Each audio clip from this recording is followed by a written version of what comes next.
France और Britain Africa में ज्यादा से ज्यादा उपनिवेश स्थापित करना चाहते थे। 1900 के आसपास लगभग पूरे अफ्रीका को यूरोपीय शक्तियों द्वारा आपस में बांट लिया गया था। आज हम मोरक्को संकट की बात करेंगे, जिसकी वजह से प्रथम विश्व युद्ध को प्रबल बल मिला था। इस समय तक जर्मनी के पास अफ्रीका में 3 उपनिवेश थे। उससे पहले मोरक्को की स्थिति के बारे में आपको बता दूं कि अफ्रीका में जो उत्तरी पश्चिमी इलाका है, जो लाल रंग में दिखाई दे रहा है, वो मोरक्को है। और फ्रांस और मोरक्को में इस समय तक जो कनेक्शन था उसकी हम बात करेंगे कि उत्तरी अफ्रीका पर फ्रांस अभी तक काफी सारे इलाके जीत चुका था और यहाँ पे ट्यूनिस और गैम्बिया पर उसका अधिकार हो चुका था। 1880 ईस्वी में मैड्रिड में यूरोपीय देशों का एक सम्मेलन हुआ, जिसमें मोरक्को की समस्या पर विचार किया गया। इस सम्मेलन में जर्मनी ने फ्रांस को सूचित किया कि उसे मोरक्को में कोई रुचि नहीं है और वह वहां पर फ्रांस की नीति का समर्थन करेगा। सम्मेलन में यह भी निर्णय लिया गया कि मोरक्को में सभी देशों को व्यापार करने की स्वतंत्रता दी जानी चाहिए। फ्रांस मोरक्को के पूर्व में ट्यूनिस पर और उसके दक्षिण में गैम्बिया पर अधिकार कर चुका था और वह अब मोरक्को को अपने प्रभाव में लेना चाहता था। मोरक्को में वहां का शासक अब्दुल अजीज की फिजूलगर्जी के कारण आर्थिक व्यवस्था बहुत ज्यादा गड़बड़ाने लगी थी और वहां की जनता में असंतोष उत्पन्न हुआ था। अल्जीरिया और मोरक्को की जो सीमाएं थी, अल्जीरिया और मोरक्को की जो सीमाएं निश्चित नहीं थी और इसके कारण जो मोरक्को के लुटेरे थे वो फ्रांस के जो क्षेत्र थे इसमें आक्रमण करने लगे थे। इसकी वजह से जो दोनों देश थे, मोरक्को और फ्रांस, उनके बीच में तनाव बढ़ गया था। 1901 में फ्रांस और मोरक्को के बीच में एक समझौता हुआ, जिसके अनुसार दोनों देशों ने संयुक्त रूप से सीमा पर शांति बनाए रखने के लिए पुलिस की व्यवस्था की। इसी समय फ्रांस का विदेश मंत्री देलकासे मोरक्को पर अधिकार करने की योजना बनाने लगा। वह जानता था कि यूरोपीय राज्यों की सहमति के बिना यह कार्य पूर्ण नहीं हो सकता। इस वजह से उसने 1900 में इटली से समझौता किया और इटली को ट्रिपोली जो जगह है वह उसे दे दिया, जिसके अनुसार इटली ने मोरक्को में फ्रांस के प्रभाव का विरोध न करने का आश्वासन दिया और उसके बदले फ्रांस ने इटली को ट्रिपोली पर अधिकार करने का स्वतंत्रता दे दी। 1904 में इंग्लैंड और फ्रांस के बीच में एक संधि हुई, जिसके अनुसार इंग्लैंड ने मोरक्को में फ्रांस के विशेष हितों को मान्यता दे दी और इसके बदले में फ्रांस ने मिस्र, इजिप्ट में इंग्लैंड की विशेष स्थिति को स्वीकार कर लिया। अक्टूबर 1904 में फ्रांस ने स्पेन से एक समझौता किया, जिसके अनुसार मोरक्को में दोनों देशों के प्रभाव क्षेत्र को निश्चित किया गया। इस प्रकार यूरोपीय राज्यों के साथ समझौता हो जाने के पश्चात फ्रांस ने मोरक्को के सुल्तान के शासन में सुधार करने के लिए कहा और सुधार कार्य में सहायता देने का आश्वासन दिया। 1904 के अंत में फ्रांस का एक दल सुधार के प्रस्ताव को लेकर मोरक्को की राजधानी फेज गया। यहाँ हम फेज का आपको लोकेशन, ये जो सुधार दल है ये फेज यहाँ की राजधानी थी, यहाँ पे गया और इसी समय जर्मनी में मोरक्को में फ्रांस की नीति का विरोध किया और जो जर्मनी के सम्राट थे कैसर विलियम द्वितीय, ये टेंजियर नामक बंदरगाह, ये आपको चित्र में उत्तरी जो अफ्रीका है इसके जो लास्ट बिंदु है टेंजियर जो बंदरगाह है, यहाँ पे कैसर विलियम द्वितीय आया और उसने एक प्रसिद्ध भाषण दिया और उसने घोषणा की कि मोरक्को में जर्मनी के महान हित है जो बढ़ते जा रहे हैं। मैं मोरक्को में जर्मन हितों की रक्षा करने आया हूं और मैं ये चाहता हूं कि मोरक्को का एक सुल्तान एक स्वतंत्र शासक के रूप में ऐसी नीति अपनाए जिससे सभी देशों को मोरक्को में अपना प्रभाव व्यापार बढ़ाने का समान रूप से अवसर प्राप्त हो। कैसर विलियम जो का उद्देश्य था फ्रांस के प्रभाव को मोरक्को से कम करना था। साथ ही साथ इससे निपटने के लिए उसने 1906 में स्पेन के एसेस राज में एक अंतर्राष्ट्रीय सम्मेलन का आयोजन कराया, जिसमें 12 देशों ने भाग लिया।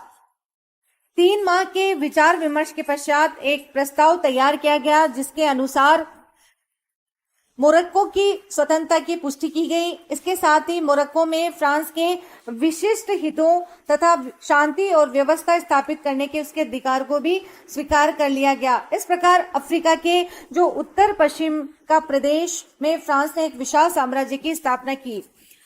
मोरक्को संकट का परिणाम जर्मनी पे निम्न तरह से पड़ा। पहली बात कि जर्मनी को उत्तरी अफ्रीका में कोई भी क्षेत्र प्राप्त नहीं हुआ। केसर विलियम की नीति थी कि ये जो टेंजियर में जो घोषणा करेगा उसकी वजह से उत्तरी अफ्रीका पे उसका प्रभाव बढ़ जाएगा, लेकिन इसकी वजह से उसका प्रभाव उत्तरी अफ्रीका में नहीं पड़ा, जिससे उसकी जो वेस्ट पोलिस्टिक विस्तार की नीति थी उसका अंत हुआ, उसकी पराजय हुई। साथ ही जर्मनी का जो गौरव था उसकी भी कमी हुई। दूसरी अगर हम परिणाम की बात करें तो जर्मनी जो है आतांत को यानी ब्रिटेन और फ्रांस का जो समझौता था उसको तोड़ने में असफल रहा और ब्रिटेन की विदेश नीति अब फ्रांस के हितों को खुले तौर पर सहयोग दे रही थी।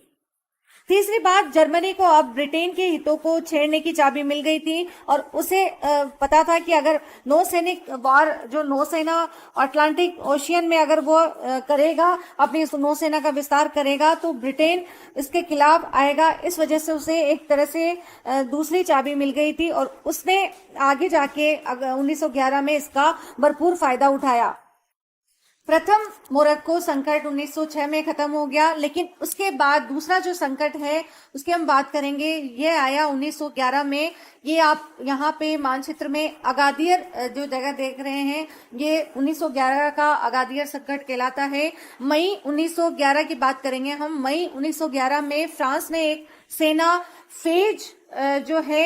फेज मोरक्को की राजधानी में भेजी, क्योंकि वहां की जनता ने सुल्तान के विरुद्ध विद्रोह कर दिया था और सुल्तान ने फ्रांस से आग्रह किया था कि वो विद्रोह को शांत करने के लिए सहायता दे और इसी वजह से फ्रांस ने एक सैनिक सहायता का जो दल था वो फेज भेजा था और इसी वजह से जर्मनी ने इसे काफी गंभीरता से लिया। उसने सोचा कि फ्रांस अब सीधे तरीके से मोरक्को पर अधिग्रहण करना चाहता है, क्योंकि वो शांति व्यवस्था के नाम पर अब धीरे धीरे जो उत्तरी अफ्रीका का मोरक्को इलाका है और उस पर अधिकार कर लेगा।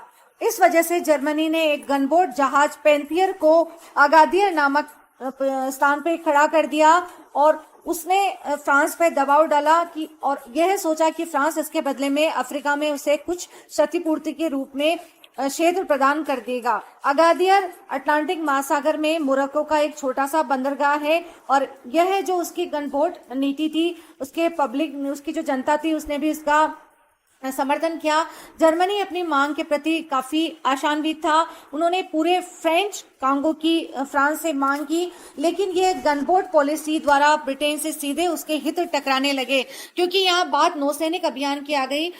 ब्रिटेन को लगा कि अगादियर के बहाने, अगादियर में जो उसने जो अड्डा बनाया वह ब्रिटेन इससे चिंतित हो गया और उसे लगा कि इस बहाने जर्मन अगादियर को नौसैनिक अड्डे के रूप में उस पर अधिग्रहण करना चाहता है, जिसका इस्तेमाल वह जिब्राल्टर तक पहुंचने में करेगा।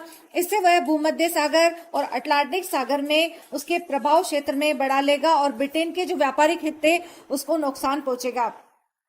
यहाँ पे जर्मनी और इंग्लैंड के बीच में काफी तनाव होने लगा और डेविड लॉयड जॉर्ज जो ब्रिटेन के चांसलर थे, उन्होंने एक भाषण दिया और जर्मनी को धमकी दी, ब्रिटेन अपने हितों को नुकसान होते नहीं देखेगा।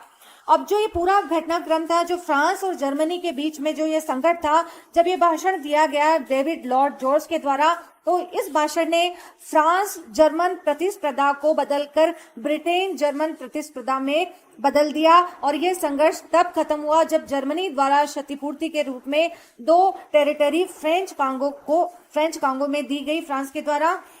इस द्वितीय अगादियर संकट के निम्न परिणाम लिख लें। अगर हम परिणामों की बात करें तो इससे प्रथम विश्व युद्ध का जो प्रभाव था वो काफी अवश्यंभावी हो गया और अगर हम अगादियर संकट की बात करें तो इससे ब्रिटेन और जर्मनी में काफी तनाव बढ़ गया। जर्मनी के लोगों का मानना था कि उसे धमकाया गया है फ्रांस से समझौता करने के लिए और उसको संकट से निपटने के लिए उसे जबरदस्ती टेरिटरी को लेने के लिए बाध्य होना पड़ा है और ये एक तरह से जर्मनी की बेस्ट पॉलिटिक नीति की दूसरी पराजय थी। पहली पराजय उसे 1905-6 में प्रथम मोरक्को संकट के समय असद सिराज सम्मेलन में मिली थी, जब जो कैसर विलियम द्वितीय थे सम्मेलन छोड़ के चले गए थे, क्योंकि उन्हें लगा था कि उनके गौरव को काफी हानि पहुंची है, जर्मनी को काफी हानि पहुंची है। और वापस अगाधियर संकट के समय यह जर्मन हितों की पराजय थी। इस वजह से कैसर विलियम द्वितीय काफी नाराज हुए। दूसरी, अगर हम इसकी परिणाम की बात करें तो ब्रिटेन व फ्रांस की मित्रता और मजबूत हो गई। यहाँ जर्मनी ने सोचा था कि हम फ्रांस को डरा धमकाकर उत्तरी अफ्रीका के कुछ हिस्से प्राप्त कर लेंगे, लेकिन इससे, क्योंकि ब्रिटेन ने सीधे तौर पर इसे अपने हितों को गंभीरता से लेते हुए अपनी नौसैनिक शक्ति पर कुठाराघात समझते हुए जर्मनी के खिलाफ कार्रवाई की, और इससे ब्रिटेन व फ्रांस की मित्रता और भी ज्यादा मजबूत हो गई। ब्रिटेन ने फ्रांस की नौसैनिक रूप से भी 1913 तक मदद की, और इस तरह से ब्रिटेन व जर्मनी में तनाव बढ़ता गया, और आगे जाके ये जो मोरक्को संकट है प्रथम व द्वितीय प्रथम विश्व युद्ध का कारण बना। और जो आतंक था ब्रिटेन और जो फ्रांस की मित्रता थी, और इसमें 1907 में रूस भी शामिल हो गया। इस प्रकार आगे जाके विश्व में, पूरे यूरोप में भय का माहौल छिड़ गया, और दो गुट सीधे सीधे तौर पे बन गए जो प्रथम विश्व युद्ध के लिए उत्तरदायी थे। नमस्कार।